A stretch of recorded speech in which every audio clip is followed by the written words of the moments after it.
दोस्तों सुनो कहानी हॉरर चैनल में आपका एक बार फिर से स्वागत है। मेरा नाम है वीरेन और आज की इस एपिसोड में मैं सुनाने वाला हूँ शेरलॉक होम्स की एक बेहद ही रोमांचक कहानी। इस कहानी को आखिर तक जरूर सुनिएगा, ये कहानी आपको जरूर पसंद आएगी। चलिए कहानी शुरू करते हैं। मैं और मेरा प्यारा मित्र शेरलॉक होम्स बेकर स्ट्रीट के उसके घर में कॉफी का लुत्फ उठा रहे थे। तभी शेरलॉक होम्स मुझसे बोला,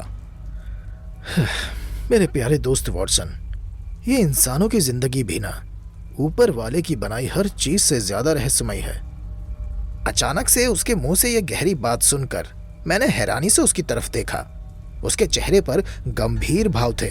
वो आगे बोला, अब देखो वॉटसन, कभी कभी लगता है कि जीवन में जिन चीजों की सबसे ज्यादा जरूरत है वही हमारे पास नहीं है, या यूं कह लो कि हमें उन्हीं चीजों की सबसे ज्यादा जरूरत होती है जो हमारे पास नहीं होती। और ऐसा होता है कि उन चीजों के ना होने की वजह से हम बहुत से कामों को करने की हिम्मत भी नहीं जुटा सकते। अब तुम समझ रहे हो ना मैं क्या कहना चाह रहा हूं? मैंने कहा, अब मिस्टर शेरलॉक होम्स, जासूस तुम हो, मैं नहीं। मैं तो बस तुम्हारा असिस्टेंट हूं। मुझे वैसे भी तुम्हारी बातें आसानी से समझ में नहीं आती, इसलिए जरा खुल के समझाओ। शेरलॉक कमरे की खिड़की की तरफ देखकर बोला, अच्छा जरा सोचो वॉटसन कि अगर हम हाथ में हाथ डालकर इस खिड़की से उड़ते हुए बाहर निकल जाते, हम हवा में उड़ रहे होते और लोगों के घरों में छतें नहीं होती जिस वजह से हम देख सकते कि कहाँ क्या चल रहा है, कहाँ किसके खिलाफ क्या योजना बन रही है। अगर हम घटनाओं को, जुर्म को अपनी आंखों से होते हुए देख सकते तो कितनी चीजों का पता तुरंत ही लग जाता और पुलिस और जासूसों को केस सॉल्व करने में लोगों की कितनी मदद हो जाती। अब शेरलॉक जैसे उच्च तबके के जासूस के मुंह से ऐसी बात सुनकर मैं थोड़ा हैरान था। इतना हैरान कि मैंने पिछले 2 मिनट से अपने हाथ में पकड़े कॉफी के कप से चुस्की भी नहीं ली। फिर मैंने कॉफी का कप टेबल पर रखा और शेरलॉक की तरफ देखकर कहा, अब मैं ऐसा नहीं मानता शेरलॉक। शेरलॉक बोला, और क्यों? मैंने कहा, देखो शेरलॉक, अक्सर ज्यादातर केसेस अखबारों के जरिए ही हम तक पहुंचते हैं और अक्सर पुलिस को इन सारे केसेस की सारी डिटेल्स भी मालूम होती है, मगर कितने हैं जो इनमें से सॉल्व हो पाते हैं। सभी केसेस पुलिस की छानबीन, गवाहों के बयानों और प्राप्त सबूतों पर निर्भर करते हैं और उन्हीं के आधार पर मजिस्ट्रेट अपने फैसले सुनाता है। हाँ, और उन केसेस के लिए भी जिनके पीछे आम कारण होते हैं, एकदम मामूली से। जैसे आज सुबह के इस अखबार में एक खबर छपी है। मैंने अखबार की तरफ इशारा करते हुए कहा, ये देखो, ये हेडलाइन पढ़ो, एक पति ने अपनी पत्नी को बेरहमी के साथ पीटा। अब शेरलॉक, मैंने इस पूरी खबर को नहीं पढ़ा है, लेकिन हेडलाइन देखकर ही बता सकता हूं कि इसके पीछे क्या कारण रहा होगा। या तो इसके पीछे कोई दूसरी औरत का चक्कर रहा होगा, या तो पति बहुत ज्यादा शराब पीता होगा और उसकी पत्नी उसका शराब पीना पसंद नहीं करती होगी, या फिर उसके पति की नीयत अपनी साली की तरफ खराब रही होगी। ऐसे ही छुटमुट कारणों में से कोई एक कारण इस मारपीट के पीछे रहा होगा शेरलॉक। क्या इन कारणों का पता पुलिस और मजिस्ट्रेट को नहीं होता? शेरलॉक बोला, हाँ, तुम्हारा कहना भी एकदम ठीक है वॉटसन, लेकिन अगर तुम इस खबर के नीचे देखोगे तो तुम्हें वहां पर एक और खबर छपी दिखाई देगी। वो खबर एक तलाक के केस के बारे में है, जिसमें ना तो पति शराबी है, ना ही किसी दूसरी औरत का चक्कर है और ना ही उसकी नीयत उसकी साली की तरफ खराब है। अब इस केस में क्या हुआ था मैं तुम्हें बताता हूं वॉटसन। पति ने खाना खाने के बाद अपने नकली दांत निकालकर अपनी पत्नी पर फेंक मारे थे। झगड़े की वजह कितनी अजीब है ना वॉटसन। कहने का मतलब है कि कभी कभी जो होता है वो दिखता नहीं है और जो दिखता है वो असल में होता नहीं। कभी कभी हम जिसे देख रहे होते हैं उसे बयान नहीं कर सकते और कभी कभी जो बयान सुन रहे होते हैं उसके पीछे की सच्चाई देख नहीं पाते। अदालतों में सच कुछ और होता है और दिखाई कुछ और देता है। ये बातें थोड़ी पेचीदी हैं वॉटसन। तभी दरवाजे पर दस्तक हुई। शेरलॉक होम्स के बेहद विश्वास पात्र बिली ने दरवाजा खोला। बिली वो शख्स है जो शेरलॉक होम्स के पूरे घर की देखभाल करता है। हमने देखा कि दरवाजे के बाहर एक युवती बदहवास हालत में खड़ी है। उसकी उम्र यही कोई 25 साल रही होगी उसके बाल सुनहरे थे, होंठ सुर्ख और चेहरा बेहद ही खूबसूरत। उसने अपना नाम मैरी सुदरलैंड बताया। शेरलॉक होम्स ने उसका औपचारिक रूप से स्वागत किया और उसे बैठने के लिए कहा। मैं उस लड़की की आंखों में बेचैनी को साफ देख पा रहा था। वो किसी बात को लेकर बहुत ज्यादा परेशान थी। वैसे भी वो शेरलॉक के पास आई थी तो लाजमी था कि वो परेशान ही रही होगी, तभी वहां आई है। एक अनजान शख्स, वो भी एक लड़की, क्यों भला एक ऐसे इंसान के पास आएगी जो अपनी ही दुनिया में व्यस्त रहता था। उसकी अपनी ही दुनिया थी जहां इन्वेस्टिगेशंस थी, खोजें थी, परेशान शुदा लोगों की मदद का जज्बा था। उस युवती के बैठते ही शेरलॉक उससे बोला, कमाल की बात है, आपकी नजर कमजोर होने के बाद भी आप टाइपराइटर के छोटे अक्षरों को कैसे ढूंढ पाती हैं? क्या कमजोर नजर की वजह से आपकी टाइपिंग स्पीड पर असर नहीं पड़ता मिस सुदरलैंड? उस औरत ने आश्चर्यचकित भाव से शेरलॉक की तरफ देखते हुए कहा, अब पहले पढ़ता था, पर अब मैं जानती हूँ कि टाइपराइटर में कौन सा अक्षर कहाँ पर है। अब मुझे उन्हें देखने की जरूरत नहीं पड़ती। पर आपने मुझे देखते ही ये कैसे जान लिया कि मेरी नज़र कमज़ोर है, जबकि मैं तो आपसे पहली बार मिल रही हूँ? इसमें कोई बड़ी बात नहीं, शेरलॉक होम्स ने हंसते हुए कहा। मेरा काम ही ऐसी चीज़ों का पता लगाना है। वो युवती बोली, फिर भी मैं जानना चाहती हूँ कि आपने ये कैसे जाना? शेरलॉक बोला, अब मेरे कमरे में घुसते हुए आपने दरवाजे पर टंगी मेरी नेम प्लेट को पढ़ा था। पढ़ते वक्त आप आंखों को थोड़ा मिचमिचा रही थी। ऐसा वही लोग करते हैं जिनकी नज़र थोड़ा कमज़ोर होती है। और आपकी आस्तीनें कोहनी पर से बहुत मुचड़ी हुई सी और थोड़ी गंदी सी हो रही हैं, जैसे वो टेबल पर रगड़ खाती हों। बस इसी वजह से मुझे मालूम चला कि आप टाइपिंग का काम करती हैं। ओह ब्रिलियंट, आपने तो कमाल कर दिया मिस्टर होम्स, वो युवती चहकते हुए बोली। वो शेरलॉक होम्स से काफी प्रभावित लग रही थी। शेरलॉक बोला, तो अब आप बता सकती हैं कि आप यहाँ किस उद्देश्य से आई हैं? वो युवती बोली, मेरा नाम मैरी सुदरलैंड है। मैं यहाँ मिसेस एथरीन के केस की सफलता के बारे में सुनकर आई हूँ। शेरलॉक बोला, ओह हाँ, मिसेस एथरीन, उनके हस्बैंड के गायब हो जाने का केस मुझे याद है। वो युवती आगे बोली, हाँ, हर कोई, यहाँ तक कि पुलिस भी उनके पति को मरा हुआ मान चुकी थी, लेकिन आपने कितनी ही आसानी से उन्हें ढूंढ निकाला। मैं चाहती हूँ मिस्टर होम्स कि आप आज मेरी भी कुछ ऐसी ही मदद करें। आज यहाँ आकर आपसे मिलकर आपकी काबिलियत पर मुझे ज़रा भी संदेह नहीं हो रहा। मुझे पूरी उम्मीद है मिस्टर होम्स कि आप मेरी परेशानी का हल भी निकाल लेंगे। शेरलॉक बोला, हाँ हाँ ठीक है, पर पहले आप मुझे अपनी परेशानी तो बताएं। वो युवती बोली, मिस्टर होम्स, मुझे मिस्टर होस्मर एंजल की तलाश है। शेरलॉक बोला, आप जब यहाँ आ रही थी तो आप काफ़ी गुस्से में थी। वो युवती बोली, हाँ, क्योंकि इस मामले में मेरे पिता भी मेरी कोई मदद नहीं कर रहे थे। मेरी समस्या सुनने के बाद उन्हें तुरंत मेरे साथ पुलिस स्टेशन जाना चाहिए था, मगर उन्होंने ऐसा कुछ नहीं किया मिस्टर होम्स। शेरलॉक ने पूछा, क्या मैं आपके पिता का नाम जान सकता हूँ? मिस मैरी सदरलैंड बोली, mister James windy bank. Sherlock ने पूछा, वो आपके असली पिता है या मेरा मतलब है सौतेले पिता? मिस मैरी सदरलैंड बोली, हाँ, वो मेरे सौतेले पिता हैं। पर ये आपने कैसे जाना मिस्टर होम्स? जितना हैरान मैरी सदरलैंड शेरलॉक की बातें सुनकर थी, उतना ही हैरान मैं भी था। कितनी ही आसानी से शेरलॉक चीजों के बारे में जान जाता था। वो सच में एक महान बुद्धिमान जासूस था। शेरलॉक बोला, हाँ, ये तो कोई भी बता सकता है। आपके और आपके पिता के सरनेम के फर्क से। भला एक बेटी का सरनेम उसके पिता से अलग कैसे हो सकता है?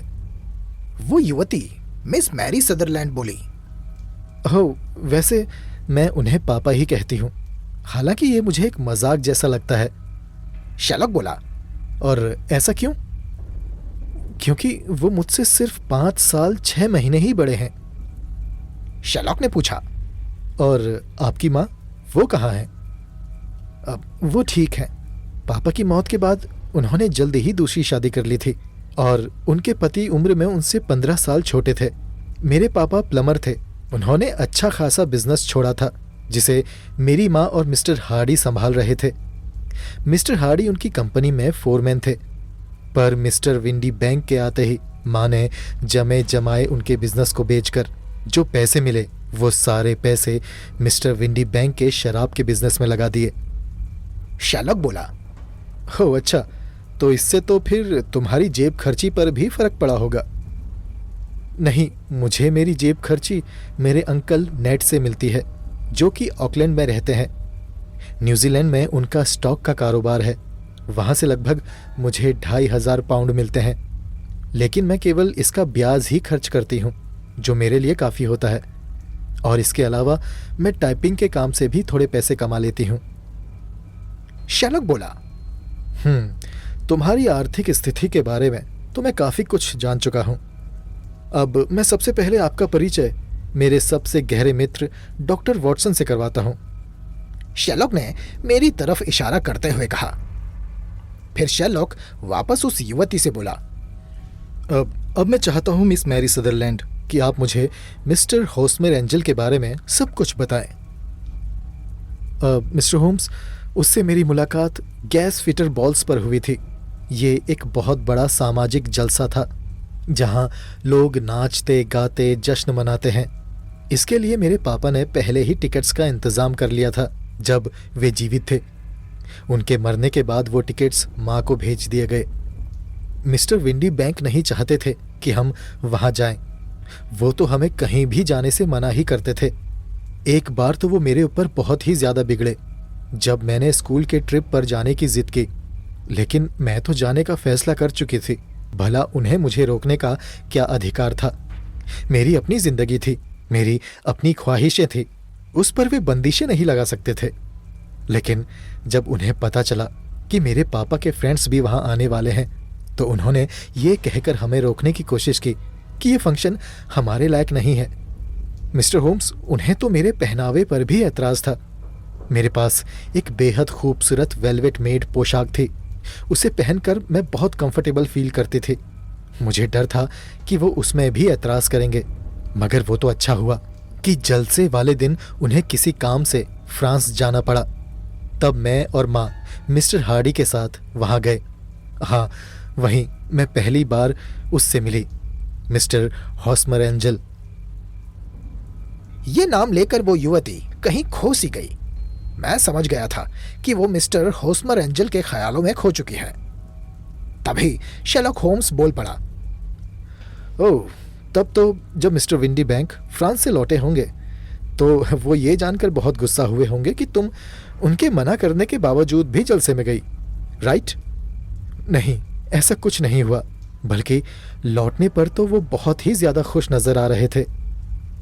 शैलॉक ने पूछा। अच्छा, तो तुम उस जलसे में मिस्टर होस्मर एंजल से मिली? जी मिस्टर होम्स, मैं उस रात उससे मिली। वहाँ रोशनी ज्यादा नहीं थी, पर वो हमारी पहली मुलाकात थी। पापा के लौटने से पहले हम 2 बार मिले, लेकिन उनके लौट आने के बाद वो मुझसे नहीं मिला। शैलॉक बोला। पर ऐसा क्यों? मैं आपको पहले भी बता चुकी हूँ मिस्टर होम्स कि मेरे सौतेले पिता मिस्टर विंडी बैंक की सोच हमारी सोच से बिल्कुल ही अलग थी। उन्हें मेरी इच्छाओं और पसंद की बिल्कुल परवाह नहीं थी। वो हमारा मिलना पसंद नहीं करते। इस बात को एंजल भी अच्छे से जानता था और समझता था। वो कोई फसाद खड़ा नहीं करना चाहता था। शैलॉक ने फिर पूछा। हो अच्छा, तो फिर मिस्टर होस्मर एंजल आपसे कितने दिनों तक नहीं मिले? अब जब तक पापा हमारे साथ थे तब तक हम दोनों नहीं मिले, लेकिन फिर अगले हफ्ते उन्हें फिर से फ्रांस जाना पड़ा। तब होस्मर ने मुझे पत्र लिखा कि मिलने से ज़्यादा सुरक्षित ये है कि हम पत्रों के द्वारा आपस में बातें करें। बस इसी तरह हम दोनों पत्रों के माध्यम से एक दूसरे से अपने मन की बातें लिखते थे। हमने एक ऐसी जगह तय कर ली थी जहां हम अपने पत्र को रख आते थे। वो अपना पत्र रात में वहां छोड़ कर आता था, मैं सुबह अपना पत्र वहां छोड़ आती और उसका पत्र ले आती थी। शैलॉक बोला। अब वो काम क्या करता था? मैरी बोली। मैं उसके बारे में सिर्फ इतना जानती हूँ मिस्टर होम्स कि वो लेडन हॉल स्ट्रीट के किसी दफ्तर में कैशियर का काम करता था। शैलॉक ने पूछा। ओह अच्छा, और वहाँ वो किस दफ्तर में था? मैरी बोली। अब दफ्तर का नाम तो मैं नहीं जानती। शेरलॉक ने पूछा। अच्छा, तो तुम्हें ये तो पता होगा कि वो रहता कहाँ है? अब मिस्टर होम्स, उसने बताया था कि वो दफ्तर में ही सोता है। शेरलॉक ने कहा। मतलब तुम्हें उसका पता तक नहीं मालूम? मैरी ने कहा। अब नहीं, प्यार करने वालों के पते दिल से दिल तक ही सीमित होते हैं। शेरलॉक ने एक गहरी सांस छोड़ी और फिर पूछा। खैर, तुम अपने पत्र किस पते पर भेजती हो? मैरी ने कहा। अब मिस्टर होम्स, हम पत्र किसी पते पर नहीं भेजते, एक जगह पर रख छोड़ाते हैं। शेरलॉक बोला। तो उसने तुम्हें अपने दफ्तर का पता क्यों नहीं दिया? तुम अपने पत्र उसके दफ्तर के पते पर भी तो भेज सकती थी। मैरी बोली। अब वो ऐसा कहता था कि अगर पत्र उसके दफ्तर में आया तो दफ्तर में उसके सहकर्मी उसका मजाक उड़ाएंगे, बातें बनाएंगे। शेरलॉक ने फिर पूछा। क्या तुम उसके बारे में मुझे कुछ और जानकारियां दे सकती हो? अब कैसी जानकारी मिस्टर होम्स? शेरलॉक ने कहा। जैसे उसके व्यवहार के बारे में। वो तुमसे जब मिलता था तो दिन के वक्त मिलता था या रात के वक्त? मैरी बोली। मिस्टर होम्स, वो मुझे बहुत शर्मीला इंसान लगा। वो मुझे अक्सर रात में अंधेरे में ही मिलता था। वो डरता था कि कहीं दिन के उजाले में कोई हमें मिलते हुए ना देख ले। मैंने हालांकि उसे कभी ठीक से देखा तक नहीं, पर मैं कह सकती हूँ कि वो जरूर अपनी बातों की ही तरह प्यारा होगा। शेरलॉक बोला। क्या मतलब तुमने उसे ठीक से देखा तक नहीं? इसका क्या मतलब हुआ? मैरी बोली। मैंने आपको बताया ना मिस्टर होम्स कि हम रात में ही मिलते थे, जब अक्सर अंधेरा होता था। शेरलॉक बोला। ओह अच्छा। मैरी सदरलैंड आगे बोली। मिस्टर होम्स, वो बहुत धीरे बात करता था, लगभग फुसफुसा कर ही। उसने बताया था कि उसके गले में कुछ प्रॉब्लम थी, जिसकी वजह से वो ज्यादातर गले में जोर देकर नहीं बोल पाता था। और वैसे भी उसे जोर से चीख चीख कर बोलना पसंद नहीं था। उसके गले का इलाज भी चल रहा था। उसका काफी पैसा उस इलाज में खर्च हो गया था। मैंने भी कई बार उसकी आर्थिक मदद की थी। हालांकि वो इसके लिए तैयार नहीं था और मेरी काफी मिन्नतें करने के बाद वो राजी हुआ। वो एक वेल ड्रेस्ड इंसान है। उसकी आंखें भी मेरी ही तरह थोड़ी कमजोर हैं। वो एक बड़ा सा काला चश्मा लगाता है। शेरलॉक ने पूछा। अच्छा, फिर जब तुम्हारे पापा मिस्टर विंडी बैंक फ्रांस से लौटे तब क्या हुआ? मैरी बोली। अब उनके लौटने से पहले ही होस्मर मेरे घर आया। तब मैंने उससे कहा कि क्यों ना मेरे पापा के आने से पहले हम दोनों शादी कर लें। शेरलॉक ने पूछा। हो, तो फिर क्या हुआ? क्या तुमने अपनी माँ से इस चीज़ के लिए इजाज़त ली? मैरी बोली।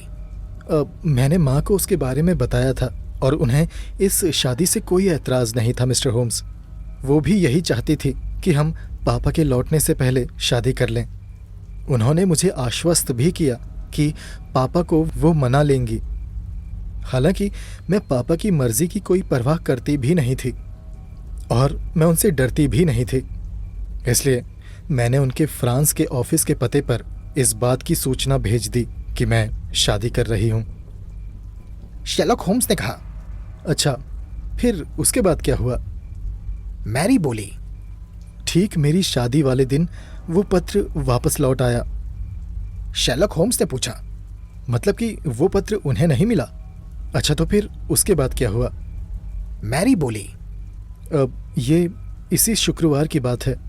हमने सेंट जेवियर्स चर्च में शादी करने का फैसला किया। लेकिन मिस्टर होम्स, होस्मर चाहता था कि शादी में हम सिर्फ 3 ही लोग मौजूद हों। इसके लिए उसने 2 गाड़ियों का इंतज़ाम किया। वो माँ से चर्च में ही मिलना चाहता था। वो दोनों गाड़ियाँ एक दूसरे के पीछे खड़ी थी। पीछे वाली गाड़ी में वो खुद बैठा हुआ था और आगे वाली गाड़ी में उसने मुझे और मेरी माँ को चर्च आने को कहा। हम चर्च पहुँचे। हम उस पीछे वाली दूसरी गाड़ी से उसके उतरने का इंतज़ार करते रहे, लेकिन जब वो नीचे नहीं उतरा तो हमने देखा कि वो गाड़ी में ही नहीं था मिस्टर होम्स। हमने गाड़ी वान से पूछा कि वो कहाँ गया। पर गाड़ीवान को भी इस बात का बिल्कुल पता नहीं था कि वो कब गाड़ी से नीचे उतर गया। शेरलॉक ने बीच में पूछा। अच्छा, कहीं तुम दोनों का कोई झगड़ा या फिर? मैरी सुदरलैंड बीच में बोली। अब नहीं, हमारा कोई झगड़ा नहीं हुआ। सुबह तक हम दोनों एक दूसरे से अच्छे मूड में बात कर रहे थे। वो बहुत खुश था। अब मुझे नहीं लगता कि मैंने कुछ ऐसा कहा था जो उसे बुरा लगा हो। तब बीच में बोलकर मैंने अपनी शंका व्यक्त की।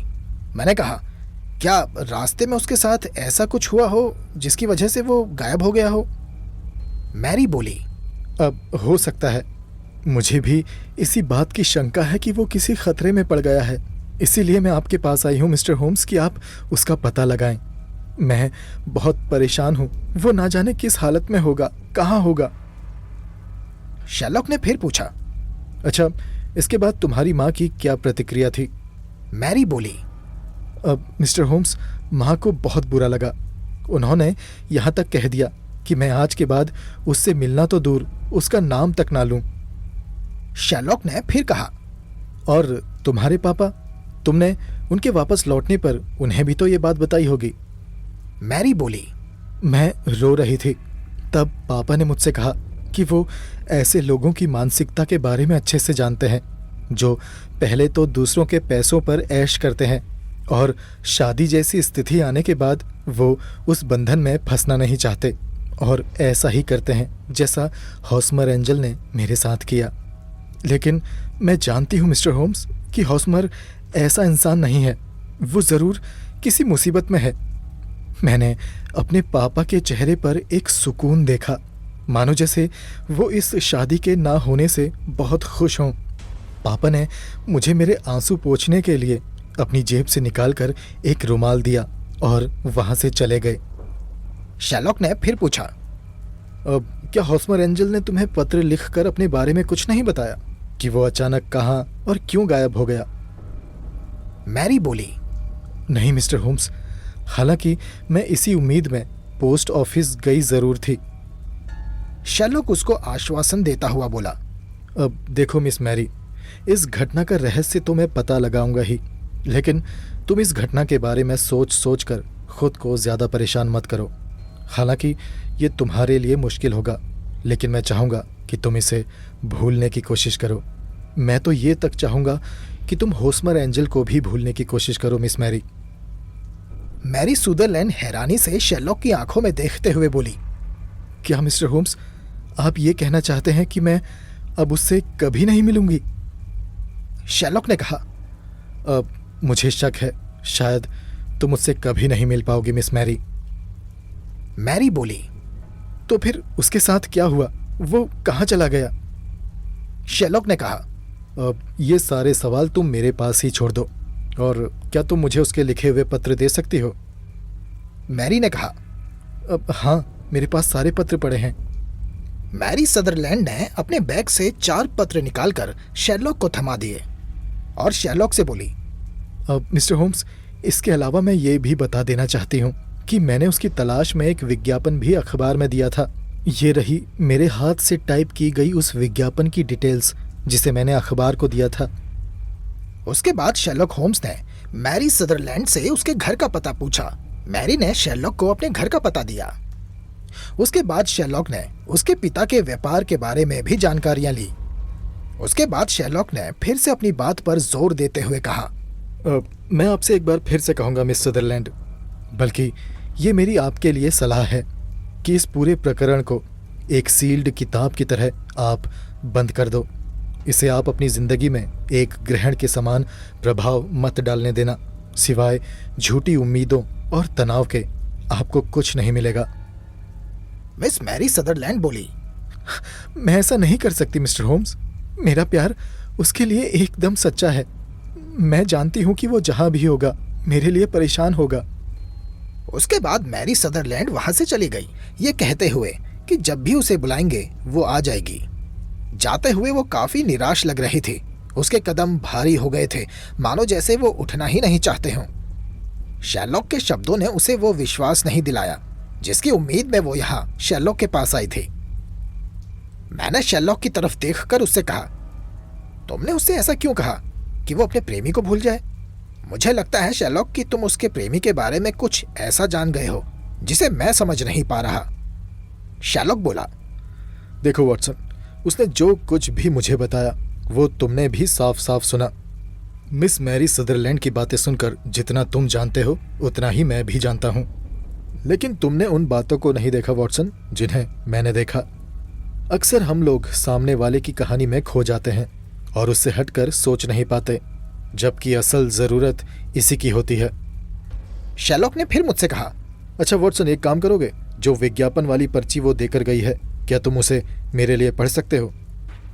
मैंने मिस मैरी सुदरलैंड की दी हुई वो विज्ञापन की पर्ची उठाई और उसे शेरलॉक के लिए पढ़ना शुरू किया।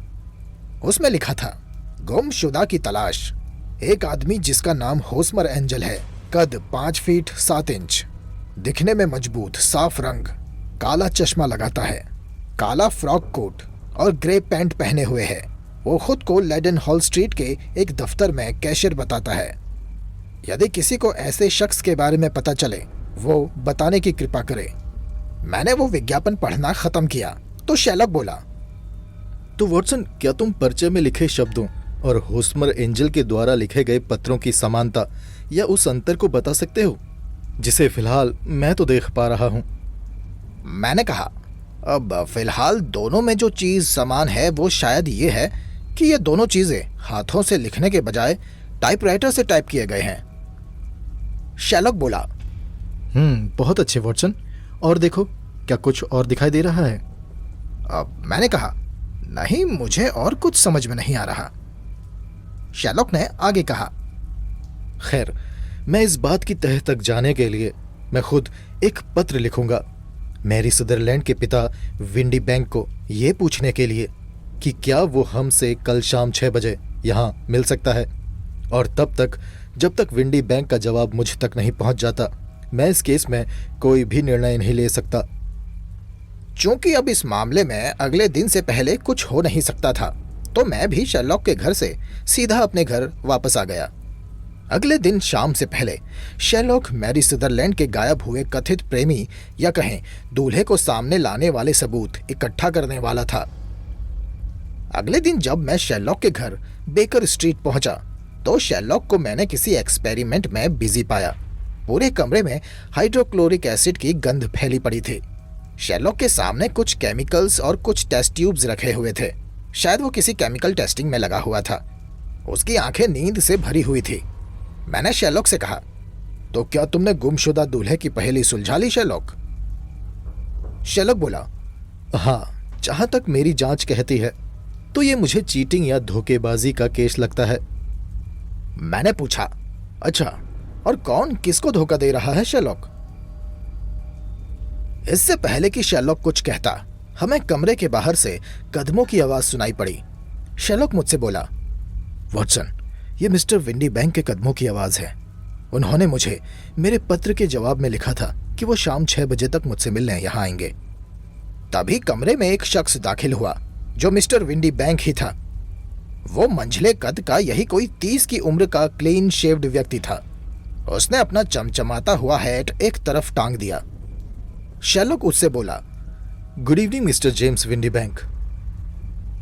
विंडी बैंक एक पत्र दिखाते हुए बोला, मिस्टर होम्स, शायद ये पत्र आपने मुझे यहाँ मीटिंग के लिए बुलाने के लिए भेजा था। हाँ, पर शायद मैं थोड़ा लेट हूँ और परेशान भी हूँ। माफ़ी चाहता हूँ कि मैरी ने आपको इस मामले में खामखा परेशान किया। वो जिद्दी लड़की है, जिस चीज़ के पीछे पड़ जाती है उस चीज़ के बारे में जल्दी सोचना नहीं छोड़ती। मैं चाहता हूँ मिस्टर होम्स कि आप इस मामले में पुलिस को बिल्कुल भी इन्वॉल्व ना करें। मैं नहीं चाहता कि खामखा हमारी जग हंसाई हो। मैं तो ये भी नहीं समझ पा रहा हूँ कि जो इंसान धोखा देकर भाग गया है, उस धोखेबाज इंसान को आप भी कैसे ढूंढ पाएंगे। मेरा इशारा उस होस्मर एंजल से है जिसके लिए मेरी नादान बेटी पागल है। शेरलॉक बोला, आपकी जानकारी के लिए मैं आपको बता दूं मिस्टर विंडी बैंक कि मेरे पास हर वो कारण है कि मैं उसे ढूंढ निकालूं, और मैंने उसे ढूंढ निकाला है। विंडी बैंक बोला, तो बताइए मिस्टर होम्स, मैं बेचैन हूं ये जानने के लिए कि वो कहाँ है। शेरलॉक बोला, आपको ये जानने के लिए बेचैन होना चाहिए मिस्टर विंडी बैंक कि वो है कौन। विंडी बैंक बोला, अब क्या मतलब है तुम्हारा? क्या वो होस्मर एंजल नहीं है? शेलॉक बोला, अब जरा रुकिए, अभी सब पता चल जाएगा। वैसे मिस्टर विंडीबैंक, क्या आप ये मानते हैं कि दो लोगों की हैंडराइटिंग एकदम समान हो सकती है, एकदम सेम टू सेम? वेंडी बैंक बोला, अब साइंटिफिकली बिल्कुल नहीं हो सकती। शेलॉक बोला, हाँ, मैं भी यही मानता हूं, पर मिस्टर विंडीबैंक, टाइपराइटर के मामले में ऐसा होता है, यानी कि वो एक जैसा लिख सकते हैं। विंडी बैंक बोला, अब क्या मतलब है आपका? मतलब ये मिस्टर विंडीबैंक कि दो टाइपराइटर्स एक जैसा लिख सकते हैं, लेकिन एक ही टाइपराइटर दो अलग अलग तरीकों से नहीं लिख सकता। विंडी बैंक बोला, मैं अब भी कुछ नहीं समझा मिस्टर होम्स, आप क्या कहना चाहते हैं? सच कहूं तो शेरलॉक की बातें मेरे भी सिर के ऊपर से जा रही थी। शेरलॉक आगे बोला, इसमें ना समझने वाली बात तो कुछ है नहीं मिस्टर विंडीबैंक कि एक टाइपराइटर एक ही तरीके से लिख सकता है, चाहे मैं उसे लंदन से लिखूं या ऑस्ट्रेलिया से या फिर इंडिया से। अब मैं आपके लिखे हुए पत्र पर आता हूं। आपने इस पत्र को लिखने में जिस टाइपराइटर का इस्तेमाल किया है उसका एक अल्फ़ाबेट ई थोड़ा सा टेढ़ा है, और इसके अलावा एक और अल्फ़ाबेट है, लेटर आर। लेटर आर की डंडी बहुत थोड़ी सी टूटी हुई है, जिस वजह से लेटर आर पूरा टाइप नहीं होता। इसी तरह से लगभग 20 और लेटर्स हैं, जिसे आपके टाइपराइटर से लिखे गए शब्दों को आसानी से पहचाना जा सकता है। विंडी बैंक बोला, हाँ, हम अपने सभी लेटर्स एक ही टाइपराइटर से लिखते हैं और उन्हें पढ़ने में कोई परेशानी नहीं होती। ये कोई ऐसी बड़ी चीज नहीं है मिस्टर होम्स कि जिस पर हमारा ध्यान जाए। शेलॉक बोला, लेकिन अब मैं आपको एक ऐसी चीज दिखाने जा रहा हूं जिससे आपका ध्यान यकीनन इस चीज की तरफ जाएगा मिस्टर विंडीबैंक। अब यहां पर विंडी बैंक का गला सूखने लगा था। उसके माथे पर परेशानी की बूंदें यानी पसीना साफ झलकने लगा था। शेलॉक ने आगे कहा, अब मिस्टर विंडीबैंक, आप इन पत्रों को देखिए। ये पत्र मिस्टर होस्मर एंजल द्वारा लिखे गए पत्र हैं।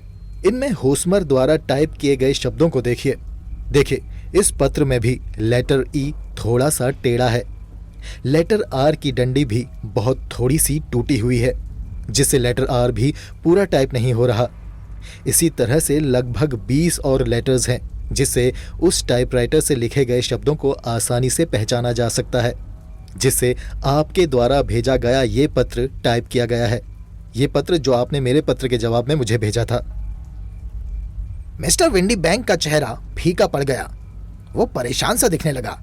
वो तुरंत अपनी सीट से खड़ा हो गया और बोला, देखिए मिस्टर शेरलॉक होम्स, अगर आपने मुझे यहाँ यही बकवास करने और सुनने के लिए बुलाया है तो मैं चलता हूँ।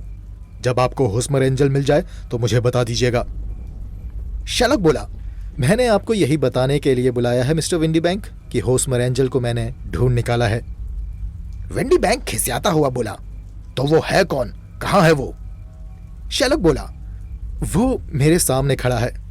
वो तुम हो विंडी बैंक, तुम ही होस्मर एंजल हो। आप ये क्या बकवास कर रहे हो होम्स? शेलॉक ने अपने शब्द दोहराए। शायद तुमने ठीक से नहीं सुना मिस्टर विंडी बैंक कि होस्मर एंजल तुम ही हो। अब छुपने का कोई फायदा नहीं।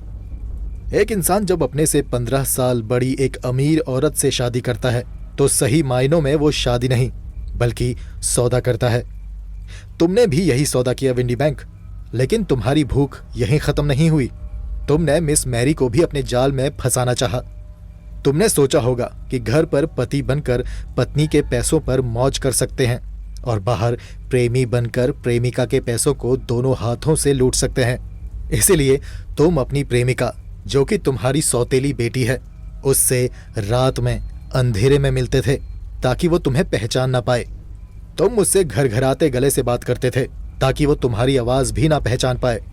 तुम उसे टाइपराइटर से टाइप किए हुए पत्र लिखते थे ताकि वो तुम्हारी हैंडराइटिंग भी ना पहचान पाए। और इसी बीच आ गई शादी, जो कि तुम कर नहीं सकते थे, इसलिए तुमने गायब होने का नाटक किया। तुमने पैसों के लिए ये हनी ट्रैप बिछाया था विंडी बैंक, ताकि तुम्हारी ऐश चलती रहे। लेकिन धोखे से बुने हुए जाल के धागे कमजोर होते हैं जनाब, जल्दी टूट जाते हैं। विंडी बैंक बोला, मैं शर्मिंदा हूं। मैं माफी चाहता हूं मिस्टर होम्स। विंडी बैंक समझ गया था कि अब और छुपने से कुछ नहीं होगा। शेरलॉक बोला, शेरनी से एक बच्चा और एक लड़की से उसके सपने छीनना बेहद खतरनाक होता है मिस्टर। तुमने ऐसा करके बहुत बड़ा गुनाह किया है, और वो भी अपनी ही बेटी के साथ। तुम्हें तो नरक में भी जगह नहीं मिलेगी। प्लीज प्लीज आप उसको कुछ नहीं बताएंगे, वरना मैं मरने के लायक भी नहीं रहूंगा। मैं उसको सच नहीं बता सकता था, और वैसे भी वो इस सब पर यकीन नहीं करती। शेरलॉक बोला, तुमने जो किया है अपना जमीर खोकर किया है। यदि अब भी कुछ शर्म बाकी है तो भविष्य में होस्मर एंजल को जिंदा करने की कोशिश भी मत करना विंडी बैंक। मैरी वक्त के साथ उसे भूल जाएगी। तुम वापस होस्मर एंजल बनके या किसी और को होस्मर एंजल बनाकर उसके पास मत भेज देना। मेरी नजर हमेशा तुम पर रहेगी विंडी बैंक। उसके बाद विंडी बैंक शर्मिंदा होकर वहां से चला गया। मैंने शेरलॉक से कहा, तुमने तो कमाल कर दिया शेरलॉक। सारी कहानी तुमने और मैंने एक साथ सुनी थी, पर मैं सोच भी नहीं सका कि विंडी बैंक ही होस्मर एंजल है। वैसे तुम्हारा शक विंडी बैंक पर कैसे गया शेरलॉक? शेरलॉक बोला, होस्मर एंजल और विंडी बैंक में एक सबसे बड़ी समानता थी। मैंने कहा, अब कैसी समानता शेरलॉक? शेरलॉक बोला, जब मैरी सदरलैंड ने मुझे बताया कि वो होस्मर की आर्थिक रूप से भी मदद करती थी, तब मुझे लगा कि कहीं वो उस भोली सूरत के पीछे का छल तो नहीं है जो मैरी होस्मर एंजल की दिखा रही थी। मैरी ने बताया कि होस्मर आर्थिक मदद लेते समय शर्मिंदा होता था मगर वॉटसन वो सिर्फ शर्मिंदा होने का नाटक करता था। उसने कभी आर्थिक मदद लेने से मना नहीं किया। अगर मैरी मुझे आर्थिक मदद वाली बात नहीं बताती तो मैं कभी विंडी बैंक पर संदेह नहीं करता। मैंने पूछा, तुम समानता के बारे में कुछ कह रहे थे, उन दोनों में क्या समानता है ये तो बताओ। शेरलॉक बोला, अब हाँ, इन बातों से ये बात सिद्ध होती है कि होस्मर की मंशा मैरी से पैसा ऐंठने की थी। मैरी होस्मर के प्यार में थी, इसलिए वो ये सब बातें नहीं सोच सकती थी, लेकिन मुझे सोचनी थी। इससे ये तो सिद्ध हो गया कि होस्मर स्वभाव से लालची है, ठीक मैरी के सौतेले पिता विंडी बैंक की तरह। क्योंकि विंडी बैंक ने भी पैसों के लिए अपने से 15 साल बड़ी औरत से शादी की थी ताकि उसका जीवन आराम से कट सके। और इस बात पर भी गौर करो वॉटसन कि दोनों लोग एक ही समय में मैरी के साथ नहीं होते थे। यानी विंडी बैंक दिन में मैरी से मिलता था और होस्मर रात में, वो भी अंधेरे में, ताकि मैरी ठीक से उसका चेहरा देख ना सके। आवाज पहचाने जाने के डर से वो उससे साफ आवाज में बात नहीं करता था। रात में भी वो काला चश्मा पहनता था। मेरा शक तब और पक्का हुआ जब मैंने होस्मर के सिग्नेचर तक टाइप हुए देखे। कोई भी इंसान सिग्नेचर क्यों टाइप करेगा, पर होस्मर यानी विंडी बैंक नहीं चाहता था कि वो सिग्नेचर करके अपनी हैंडराइटिंग से पकड़ा जाए। तब मैं समझ गया कि ये एक ही इंसान है जो दो लोगों को बेवकूफ बनाने की कोशिश कर रहा है। लेकिन अपनी बात को साबित करने के लिए मैं एक पुख्ता सबूत चाहता था। इसीलिए मैंने विंडी बैंक को पत्र लिखकर यहाँ आने को कहा। मैंने उन्हें पत्र का जवाब देने के लिए भी कहा था और मेरे पास उसका टाइप किया हुआ पत्र आया। और मिस मैरी ने होस्मर की गुमशुदगी का विज्ञापन अखबार को देने के लिए जो डिटेल्स टाइप की थी वो भी घर का ही टाइपराइटर था। यानी विंडी बैंक भी उसी टाइपराइटर को अपने पत्रों को लिखने के लिए इस्तेमाल करता था। इसलिए जब मुझे विंडी बैंक का जवाबी पत्र आया, मैंने तभी होस्मर के पत्र, मिस मैरी के द्वारा टाइप किए हुए विज्ञापन की डिटेल्स और विंडी बैंक के जवाबी पत्र का मिलान किया तो सब में यही समानता पाई कि सारे पत्र एक ही टाइपराइटर से लिखे गए हैं वॉटसन। और मेरा शक और पक्का हो गया। और फिर वॉटसन, याद है तुम्हें कि शादी के वक्त होस्मर गायब भी हो गया था, क्योंकि मैरी की माँ के सामने आते ही उसकी पोल खुल जाती और उसका जमा जमाया खेल खत्म हो जाता। विंडी बैंक अपनी पत्नी के पैसों से भी जाता और प्रेमिका के पैसों से भी। उसका ऐशो आराम सब छिन जाता। इन सब बातों से मैं समझ गया कि विंडी बैंक ही होस्मर है। पैसों के लिए आदमी किस हद तक गिर सकता है शेरलॉक, ये आज मैंने देख लिया। ऐसे आदमी को तो जेल की चक्की पिसवानी चाहिए। शेरलॉक बोला, वो मुमकिन नहीं है वॉटसन। और मेरे ख्याल से ये ठीक भी नहीं रहेगा। एक जवान लड़की की जिंदगी का सवाल है। मैंने कहा, क्यों मुमकिन नहीं है? हमारे पास उसके धोखेबाजी के सारे सबूत मौजूद हैं शेरलॉक। शेरलॉक बोला, हाँ, पर इसके लिए तो मैरी को केस दर्ज करवाना होगा ना वॉटसन। पर मैं नहीं चाहता कि मैरी को ये पता चले कि उसका पिता ही उसका प्रेमी था जिससे वो बेहद प्यार करती थी। मैरी का प्यार पर से विश्वास उठ जाएगा और मैं ऐसा नहीं चाहता। विंडी बैंक को सबक मिल चुका है और हमें हमारे सवालों के जवाब। तो अब इस चैप्टर को क्लोज कर देना ही अक्लमंदी होगी। मुझे शेरलॉक की बात एकदम ठीक लगी। दोस्तों, अगर आपको ये कहानी अच्छी लगी तो इस वीडियो को लाइक जरूर करें और अगर अभी तक आपने चैनल को सब्सक्राइब नहीं किया तो सब्सक्राइब कर लें। मेरे चैनल में इसी तरह की कई और दिलचस्प कहानियां हैं, उन्हें भी जरूर सुनें। मुझे और इस कहानी को यहाँ तक सुनने के लिए आपका धन्यवाद।